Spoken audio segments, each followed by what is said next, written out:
G'day everyone, it's Annette here and welcome to my channel Alchemy Art. I was cleaning up my resin desk of the products I used when I did the dragon scale effect and my Into the Blue coasters, and I decided to try something just a little bit different with the same products. And this is the end result, these gorgeous coasters where it looks like the sea creatures are down underneath in the deep blue sea. So I've mixed up my resin and I'm using Platinum 360 Plus and these gorgeous 3D printed little creatures that my son made for me. I'm using molds and shapes for coaster geode mold, and each mold takes about 120 to 130 mils of resin. I'm just putting in the last of my 3D printed creatures into the bottom. I've pressed them down. I'm hoping they won't move too much, but they will and could do. Previously I've put them in after I've poured the resin, so that's one of the things that's different. And in goes my Resin Expressions Sapphire Blue Epoxy Pigment Paste mixed in the resin. Just pouring into the middle over the little sea creatures and letting the resin spread out. I do realise that I probably haven't mixed up enough of this section because I wanted the blue to go all the way out to the edges, and you'll see in a bit I do just add some more clear resin into that blue cup that I'm scraping out and pour a little bit extra in. The next colour I have is Colour Obsession, and it is the Pacific Reef Blue, and as you can see with both colours I've mixed them up so they're very pale, transparent, because I want to be able to see my black sea creatures through there. And before I pour that Colour Obsession colour, I've realised that's when I realised I haven't got enough resin, and so I'm sort of using my large wooden popsicle stick to push the resin out to the edge so I can ascertain maybe how much more resin I might need. I'm not scraping the bottom of my mould, I'm sort of skimming it along, otherwise you could damage your mould. You can also see in this bottom left one that there was a blob of the epoxy paste that hadn't mixed in well and was in the coaster after I poured. So that's why I'm also stirring a little bit with this one as I go, trying to mix that in a bit better. I usually mix up about 160 mils of mixed resin with my first colour, so there's approximately 40 mils in each mould, but this time I mixed about 120 I think, and as you can see it wasn't quite enough. Although, and when you subsequently pour more colours into the middle, it does push that first colour out to the edge anyway. Even so, I decided to pour some more clear into the cup that I had just scraped with my first colour, mix up a little bit more and top it up. You've got to be careful when you do this technique too, and constantly eyeball how much is in each coaster as you go. If you accidentally fill it up too far, you might not notice right up to the end, and resin will act like water does, where water will follow water when it starts to fall off the edge of a table, and if a little bit of resin starts spilling over the edge, the rest will go and your pattern and your resin will just go over the side. As I go through the video, you'll see I'll push down my little sea creatures because they did move, unfortunately, and each time I notice they move, I just use a awl, or you could use a skewer, and I just push them back down towards the bottom.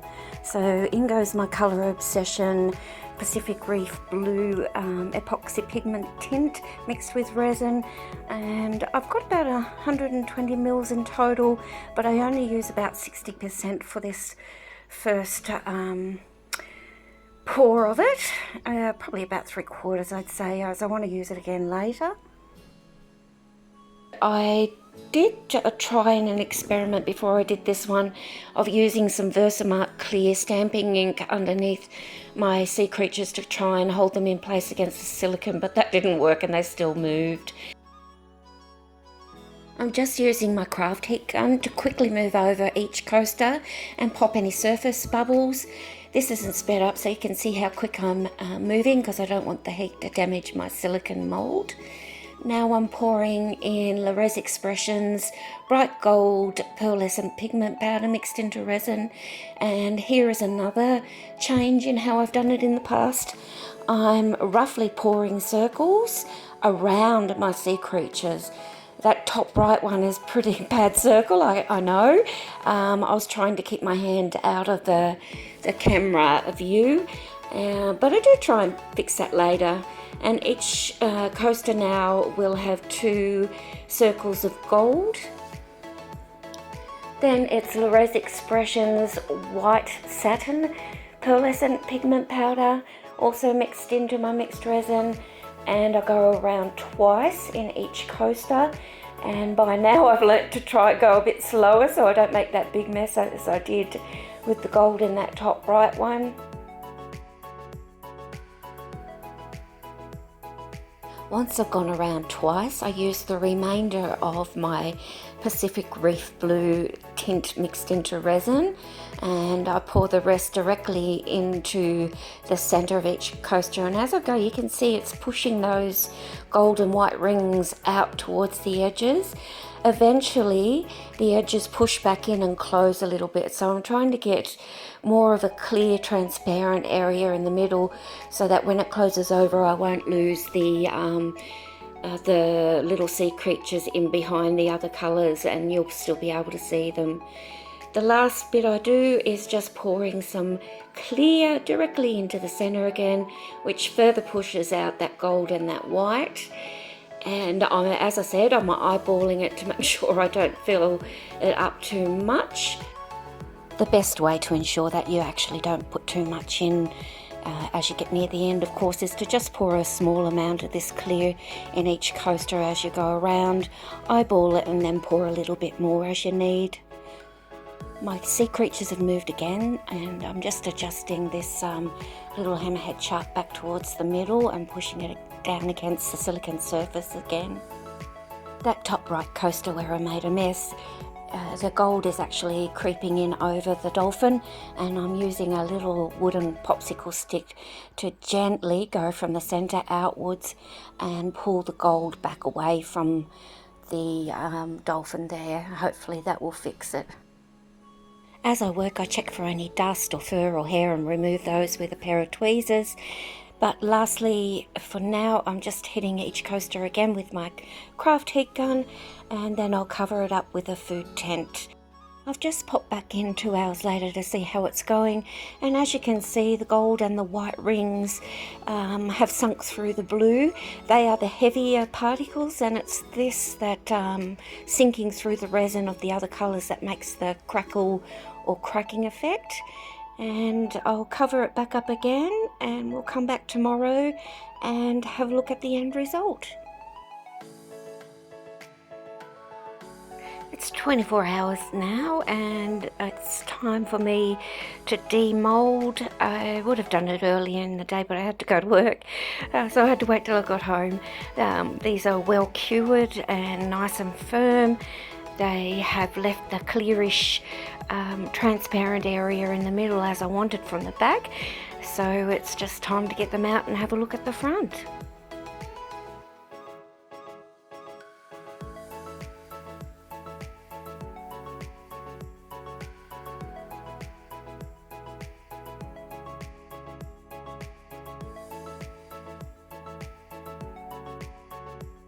Now here is the first one.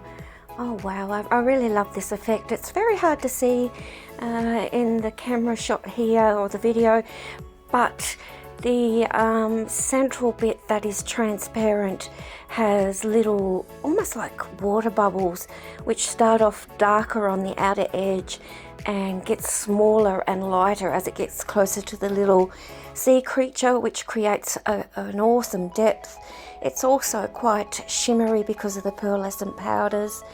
I think I might try this again, maybe not using so much gold, slowing the gold circles down and putting the white directly over the gold, because I did get patches of green where obviously the gold has just gone through the blue on its own with any of the pearlescent white. But I absolutely love how these look, and they look gorgeous with the light coming in from behind them. You may have noticed when I turned over the dolphin one, that top right one, it isn't as clear, and that's because of that messy gold circle that I first did, and I did try and fix it and it helped a bit, but it's slightly fuzzy with gold over the dolphin's head.